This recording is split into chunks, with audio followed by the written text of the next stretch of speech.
Well, forget about letting illegals in. Now we're letting some of the worst of them out.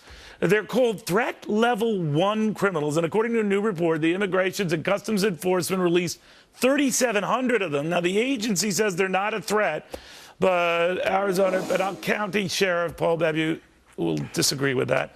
Sheriff, yes. What is a level 1, describe prison? Threat level 1, Neil, these are the worst of the worst. So these are the criminals that at one time everybody, including President Obama, even agreed that not only when we arrest them and they pay for their crimes, we deport them out of the country. They're murderers, they're rapists, they're sexual offenders, and they're kidnappers. Those are and all 3,700 of these were not either aliens engaged in suspected terrorism or espionage activities, aliens apprehended at the border or ports of entry for attempting to unlawfully enter, sometimes violently, the U.S., or those who could be part of a larger gang. I mean, if they fit any one or all of these, they are considered particularly dangerous. But to add insult to maybe criminal injury here, some of them have rap sheets a mile long, right? Well, and that's a mile long, not just in the rap sheet, even the promises that said, hey, we're going to have deferred action for all the illegals who are here, the 12 million to 20 million that are here. But the worst of the worst, we're going to round up, we're going to hold them accountable, and we're going to send them out of our country. There will be consequences. And this is what we call in law enforcement a clue. Clearly, there is no enforcement. When you're letting 3,700 of these threat level 1 criminals who are convicted of these serious crimes out into our community, why don't we let them out into the communities in which they came from, whatever their country of origin is? It's not just Mexico. These are Central Americans and people from other countries far away from here. This is the evidence that that's what's happening. All right, but you know law enforcement better than I do.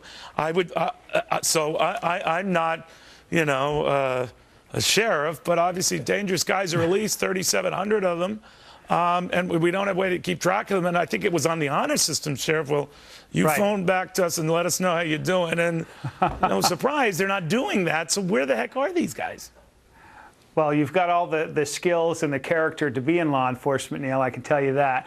But here, to have all these, it's not just the 3,700. We're talking this past year, Jay Johnson testified, the Secretary of Homeland Security, that 30,000 of these criminals were released into the United States. The year before, 36,000.